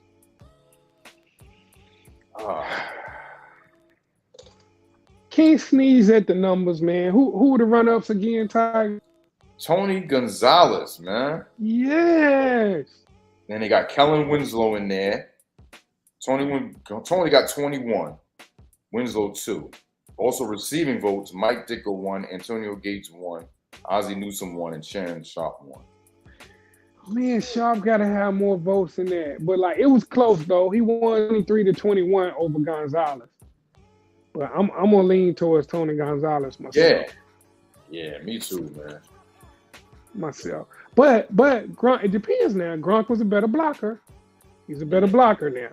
Yeah. So if you want to be talking about the complete tight end, you got to give it to him. But for me, I like the pass catching tight end. I like the pass catching tight end. So I do have a stat on him though. Let me see here. So Gronk had 3 seasons with at least 1,000 receiving yards and 10 touchdowns. The most among tight ends all time. That's tough to argue with. Yeah. 3 1K. Gonzalez has the 1Ks, but the 10 touches, man. And being a better blocker, I guess, pushed him over the top. I don't know, man. I'm giving that much love to him and Tom Brady on the same list. I think that's what it is, bro. Yeah, that's what it is. I'm looking at it, I'm like, I wouldn't have had a problem with someone else, or if Brady wasn't on it. I think that's what it is, because it's like, damn. It's like 2 motherfuckers that was on the Patriots. Yeah. On the Patriots. Yeah. But hey, I mean, for both of them to have the big careers when they were on the Patriots, his numbers going to be big too, I guess. Yeah, he was throwing to somebody. Yeah. Throwing to somebody, had to throw to somebody. Offensive tackle, Anthony Munoz. He earned 27 of the 50 votes. Career with Cincinnati, 1980 to 1992. He made the Hall of Fame in 1998 and 11 Pro Bowl selections. His career stats, 185 games and 184 starts. Why is this dude the GOAT, bro? Why is this dude the GOAT? First of all, he just mauls people. Yeah. He was one of the first to just maul people, dog, on the offensive line, man. But like, He was named to NFL's 100th anniversary team, the 75th anniversary team, and the 80s all-decade team. Dude, just think about, dude, how many teams is he on after having 3 surgeries on his knees? On his knees in his college career. The most thing you need to have in football. Yeah, and blocking the most explosive people in the game coming off the edge. He was all-pro in 11 consecutive seasons. I mean, and just crazy consistency, man. Like, that was unheard of. Just elite, man. Yeah, shout out to Anthony Munoz. The runners-up were Jonathan Ogden. Pace, Chris said, yup. Ogden had 10 votes. Pace had 4. Walter Jones 3. Also receiving votes, Jackie Slater had 2. Forrest Gregg 1. Willie Rofe 1. Joe Thomas 1. And Gary Zinnemann 1. All outstanding dope tackles right there, yo. Yo. Shout out to Jackie Slater, Jackson State University alum. Yeah. For the defensive guard position, we got Larry Allen receiving 21 of the 50 votes, 42%. His career with Dallas from 1994 to 2005. San Francisco, 2006 to 2007. Made the Hall of Fame in 2013. 11 Pro Bowl selections. 197 starts, 203 games. Why is he the GOAT at that position of offensive guard? Larry Allen. First of all, this is a Jimmy Johnson find. Jimmy Johnson found this cat. There could be a trivia question. I mean, I'm pretty sure nobody in the chat, unless you were maybe a Cowboys fan, would know he went to Sonoma State. Sonoma? Sonoma State. I think that's in California. Chris may know. But, like, first of all, he started 121 games at left guard, 45 at right guard, 20 at left tackle, and 11 at right tackle. This dude has done everything but snap the ball on the line, cuz. And if you never saw him bench press 705 pounds, then you don't know what the GOAT looks like if you've ever seen it. Tiger, the bar was bending. You know how you see those muscle T-shirts where people and the guy got the little bar and it looked like that, dog. The bar looked like plastic. And it was wobbling every time he pushed it. Yeah. I'm not fucking with that dude. Dude, Larry Allen was a beast, man, and could run. He would be running downfield blocking. Like, Emmitt Smith should have went into the hall, like, on his shoulders. He should have came out to get his bus riding on his shoulders. He said he chased a DB that picked off a pass. He did. Damn. He did, man. Larry Allen was a beast. And runners-up were John Hannon, 9 votes. Gene Upshaw, 8. Receiving votes, Bruce Matthew with 3. Alan Faneca at 2. Steve Hutchinson at 2. Randall McDaniel at 2. Jim Parker at 2. Jerry Kramer at 1. All Mauler on the inside of the line, dog. Word. I mean, it's not pretty, man, but, like, dude, that's what makes everything go, man. They don't get enough credit. Word. Team game, man. So, for center, Mike Webster, he earned 15 of the 50 votes, 30%. Career in Pittsburgh, 1974 to 1998.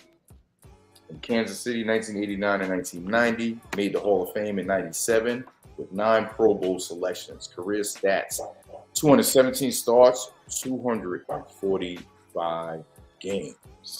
Mike Webster. So one of his big stats, no Queen City.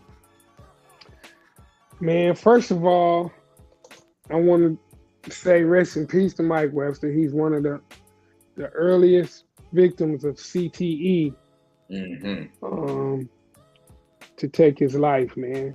Word. So, you know, all of the work that he did, man, kind of led to him having that condition earlier than any of us ever thought about it. But crazy stat, he started the final game of 1975 and then didn't miss a start after that until 1986. That's Iron Man football, man. He's the only offensive lineman in NFL history with 4 Super Bowl rings and at least 4 first-team All-Pro selections. Shout out to Mike Webster, man. Word. And the runners-up, Jim Otto with 13, Chuck Bednarik, 11, and also receiving votes. There are Monty Dawson with 5, Dwight Stevenson with 5, and May Hine with 1. So that is off the top offensive all-time players. Salute. That was so fun, man, looking at that list, man. And just thinking about each position. Right. Like, if you could feel that's some of the greatest, you imagine you have all of those people on one team and those runner-ups were the backups. Right. Crazy. Word up. So you got to get up out of here, right, Queen City? Yeah, man. I'm gonna have to bounce. We got some, bands. Yeah, we got some bands. Do your thing, man. You on the schedule, man. Appreciate the time. You give us, bro. You know what I'm saying? No doubt, man. No doubt.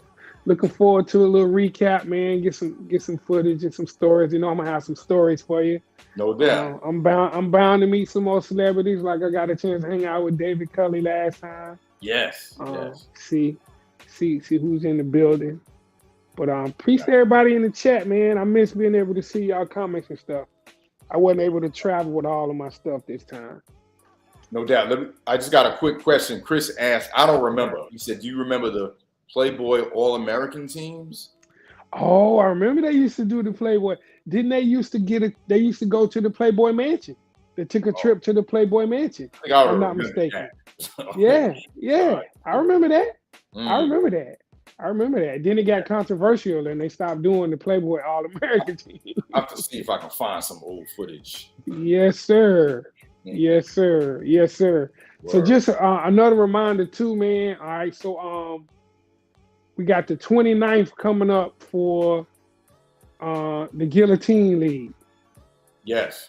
The $12 dues. I'm just getting a little worried. I hadn't heard from people. The 6 people that we're adding to those 12 to make 18, most of them are here with me. So they've committed. No doubt. I just need to get reassurance. I'm gonna send another email out for a reminder about the 29th because that we gotta have all 18 in to do that draft that night. Word. And that's the Wednesday before the season starts. Yeah. So if people drop out, we'll have to take the number down of the league that we're doing. If we don't have 18, we can do that. You just won't be able to start week 1 if you're gonna do last man standing. So I'm gonna need to hear back from people. It's $12. I know. It's $12. Like, come on. So, you know what you can do, Queen City, when you send that for our league? Okay. Send it -12, and that'll be mine. Word. Do it like that, because it'll be the same as me sending you. You know what I mean? No doubt. I got you. All right. I got you. And also other people that didn't. Because I had so far. We talked already. So yeah. So I'm still waiting on. I think a few people. I sent a reminder email though. So hopefully, this weekend, just get it squared away. Chris asked, "Do you have PayPal, or can you send it?" Yeah, I do. Okay. I got Venmo, PayPal. What I'm gonna do in that email, I'm gonna put other ways people can send it to me. Okay. I'll put my Cash App is already in there. I put my Venmo, PayPal, and Zelle. I got those 3. All right. So he heard you. Yeah, I'll do that. I'll do that when I send it out. All right, brother. Yo, man, have fun out there, man. Be safe, man. Tell the whole team I said salute. The tribe, me, Fullblast, and all that, man. And looking forward to, chopping up with you, man. I'm sure we'll see pictures and everything in the chat, whatever. No doubt. Have fun, bro. No doubt, man. Y'all too, man. I look forward to chopping it up. Look forward to kickoff weekend. Chopping it up with you. No doubt, man. Oh, yeah. That's going to be fun, man. I can't wait. Yes, sir. And we got a Winston football game to go to, so We're gonna be chopping it up. Word up. All right, brother. All right, salute y'all. Up, all right, peace. Peace. Word, y'all. Shout out to the homie Queen City, man. Doing it up there, man. Battle of the Bands. I wish I could be there. It's all good, though. So, yeah, man, I got some trivia. We don't have that many people in there because, you know, we don't usually stream on Friday. So people probably at work. But I have a few trivia, some college stuff, and NBA before we get up out of here. I actually got to start my show on Twitch. So, for trivia, who was the first NFL quarterback to complete 3,000 passes? The first NFL quarterback to complete 3,000 passes.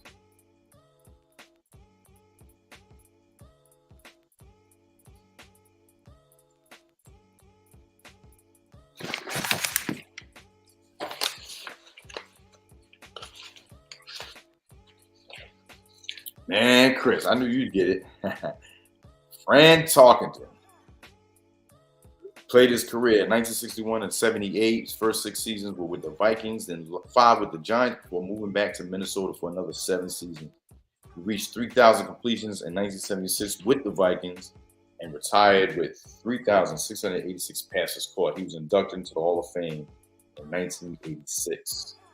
Word up, man. The legend Fran Tarkenton. So we got another one. I like this one. I'm sure someone gonna get this too. During the 0-2 season, what coach elected to kick the ball off in overtime on the road after squandering a lead?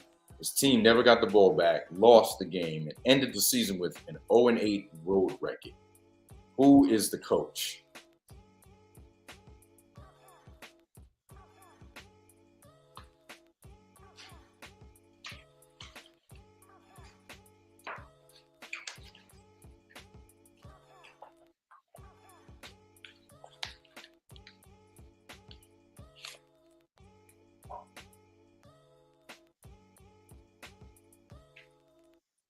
Nope, not Mike Tice.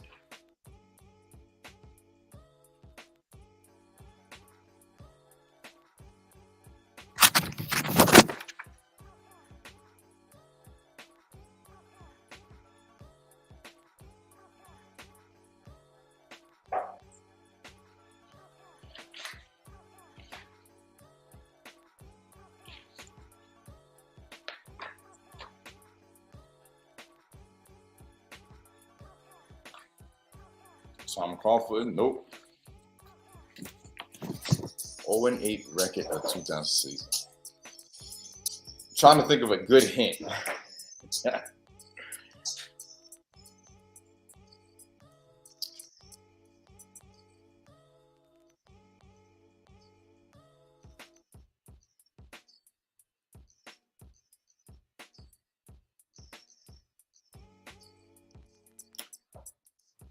All right, going once, going Tice. Nope, not Dan Reeves. I like this one. Marty Morningway was the head coach of the Detroit Lions. Lions ended up with an 0-8 road record in the 2002 season. After the season was over, they fired him, surprisingly. Come on, man, the Lions, come on. 0-0.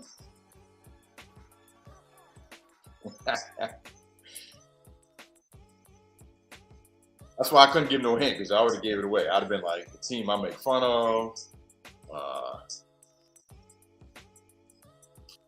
Y'all, Chris, when I got the notes and read that question, I said, "Is it the Lions?" Because I put them in my head already, and then I saw it. I laughed sinisterly to myself. Word up. So we ran out some college football, y'all. College football, Alabama. You already know approves the raise extension for Coach Nick Saban through 2030. The amended deal runs through February 2030 and will pay him an average of $11.7 million per year. The contract also includes a provision in which he and the university and revisit annually marketplace trends regarding head football coach conversation. So basically, he can get a raise. Former Alabama running back Najee Harris shares a story about his treatment by Nick Saban, leading him to leaving the team for 2 weeks during the team's championship run. Yeah, y'all heard about that. On the NFL updates, Nebraska Cornhuskers wide receiver Dakota's Crawford's air conditioning commercial has become a viral NIL hit. I mean, come on, man. The name, that's just perfect.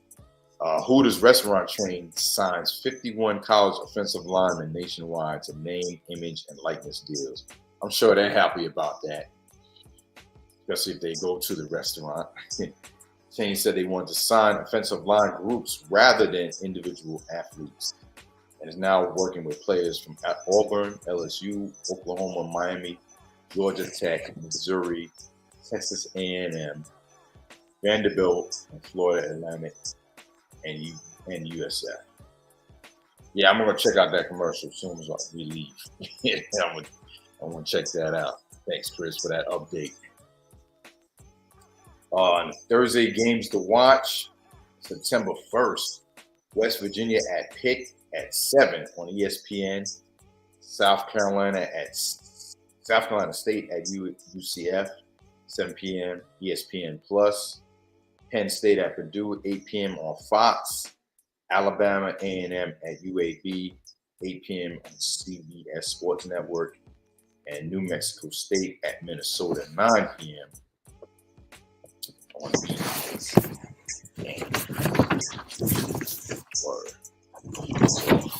So I'm going a little faster than usual. You know, Queen City usually breaks a lot of stuff down. I have a show to do coming up on Twitch. Friday's off day as well. We want to do the show to highlight the Battle of the Bands. Once again, big shout out to Derek Weber of marketing and the whole team out there in Houston. NBA updates. I'm sure y'all heard about Patrick Beverly going to the Lakers. How that's going to work, because Russell Westbrook can't stand him. It's more than basketball. It's obviously a personal. So I don't know how they're going to make that work. On other Lakers news, LeBron's agreed to a 2-year, $97.1 million extension that includes a third-year player option. So LeBron will be staying with the Lakers. Also Chet Holmgren, Brittle Bones Holmgren, as Chris calls him, is out for the season, injured in that league, man. So bad news for Holmgren, man. But I did hear that too, Chris. The rumors that they're going to release Westbrook. Are the Lakers going to be any better with Patrick Beverly? He provides the defense, but they need scoring, man. They need scoring. So I don't know.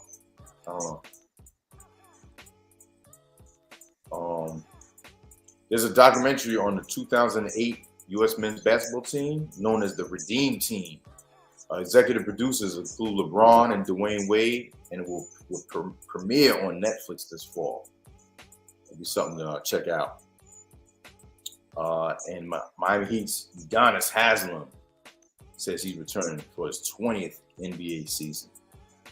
Shout out to Haslem, man. You know Haslem don't play no games. Don't about that bullshit. Speaking of NBA, like I said, I want to show y'all this, man. This was dope. Papoose, he dropped this a while back, NBA rhyme scheme. So this video, I actually caught him actually in a store doing it. So check it out. Yo, big shout out to Mr. Throwback. Best throwback store in the city, man. Make sure you shop here for that authentic original. Shout to Premier on this track. Hold on. Okay, NBA rhyme scheme, y'all. Off the top, ESPN. Yo, I'm in Atlanta with the Hawks. I poked him, he fell quick. I used to be a scalper like Boston, I sell ticks. My Cuban link chain so heavy my neck hurt. Call me the Brooklyn Nets in Brooklyn, I network. Get fly in Charlotte, spread my wings like a hornet. Every time I hear your music, I fast forward. If I was bipolar, I'd kill you soon as my mood switch. Something like Chicago, cause I'm back on my bullshit. In the gym working on my Cleveland Cavs. I be running like the horse on the Dallas Mavs. Hungry, so I gotta put some food in my stomach. I need some sweet and sour sauce for my Denver Nuggets. Now my wife got a gold toilet bowl. Something like Detroit, she pissed in a cup when she was on parole. These rappers is my kids, call Moria. I'm in a golden state of mind, a warrior. Rockin' like Houston, I don't give a damn. I don't rap for free, I sell verses. Swiss Beats and Timberland. Indiana Pacers jacket with the zipper. I just got a haircut with some LA Clippers. Like the Lakers bring the chip to my city. Shout to my nigga bleak ass Memphis. I be on my Grizzly. Heat like Miami. Push your head back. Get bumps like Milwaukee. Jadakiss already said that. Shooting like the Timberwolves. I ain't missing, fam. Timber, knock the trees down on your timberlands. Move birds, call them pelicans. So Knicks in the rain, lightning and thunder. I'm a hustling veteran. I'm a survivor like Magic Johnson. The gangsters respect me from Brooklyn to Compton. I was born in 78. Never been a quitter. 2 years ahead of my time. I'm a 76er. They my sons. We some trailblazers. You heard? A bunch of kings floating in them Bentley Spurs. Papoose. Way more than just a rapper. Swoop down and snatch my prey like a raptor. Used to shop at Jimmy Jazz. I'm different. Y'all some cowardly lions eager to meet the wizard. Yo, fire. Straight fire. Ink One, word up. That's that dude, man. Papoose is that dude. Word up. NBA rhyme scheme. It's uploaded to the channel. You always go there and check it out. Yeah, man. Easy. That was perfect for the show. Word up. So, heading off the end of the show, man. Obviously, y'all know Leon Edwards, damn near takes Usman's head off with that head kick. 5th round KO. Usman was winning the fight clearly. But as people said, man, do not sleep on Edwards. He's a technician. And, man, you talking about a shock heard around the world. We saw that live. And we screamed. Me and Tigers was like, yo. Phenomenal. That's why the UFC, man, that to me, that's top sport right now, man. You never know what's going to happen. Never know. Edwards snapped Usman's 15-fight UFC winning streak, which was one off of Anderson Silva's UFC record. It was the most stunning knockout in history of the sport, especially considering Usman was considered the pound-for-pound best fighter in the world. And Edwards is the first Jamaican-born fighter to win the title and the second England-based athlete to do so. Now they're talking about a third fight. If they do, it's going to be in England. They say it's going to be crazy. It's going to be crazy. Word. I haven't watched that Hulu series by Tyson because he didn't co-sign it. They jerked him about that on some shady shit. So, yeah, I'm not even going to watch it, folks. I ain't going to watch it. UFC President Dana White says he helped broker a deal for Tom Brady to play for the Raiders in 2020, but John Gruden nixed it. Damn. Another reason why maybe, I don't know, Gruden got put out, but that's crazy to hear that when he said that. And then going right into HBCU, former coach Don Zimmer for the Vikings was hired as an analyst by Deion Sanders at Jackson State. That's pretty dope. Pretty dope. Yeah, Chris. Yup. Typical.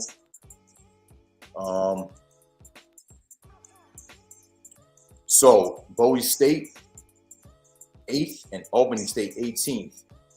2 D2 HBCU programs nationally ranked in the AFCA poll. Pretty dope. Former FAMU safety Marquise Bell is making his case for a slot on the Dallas Cowboys.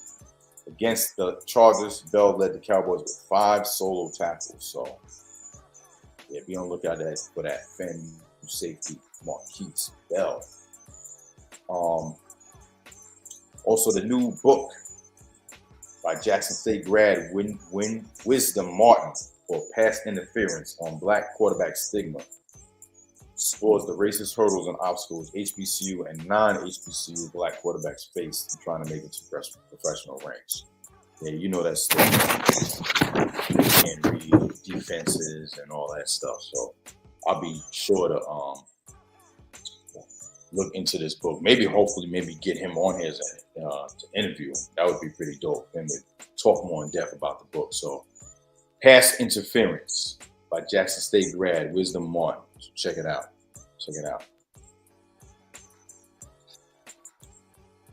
Man, we appreciate y'all, man, tuning in. Definitely, y'all. Y'all have a wonderful weekend. Y'all already know it's Fullblast Friday. We'll be live later on tonight. About to go live on Twitch in a little bit, do my midday show, and we'll be live later on tonight with some hip hop. You know how we know it. Big shout out to the chat. Appreciate y'all coming through, man. Word up. And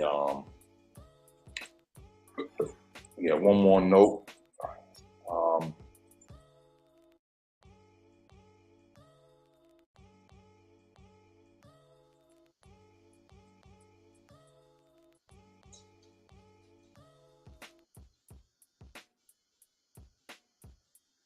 That was his book, right? Yeah, the book Michael K. Williams, yeah. A posthumous memoir out this week tells of the life and legacy of actor Michael K. Williams, who died of a drug overdose last fall. Now, scenes for my life. Word up, yeah. Definitely, man. We lost a legend, man. We lost another legend, man. Michael K. Williams, man. Thanks for bringing that up, Chris. Definitely want to check that out, man. So our greats, man, died of drugs, man. It's heartbreaking industry to be in. Word up.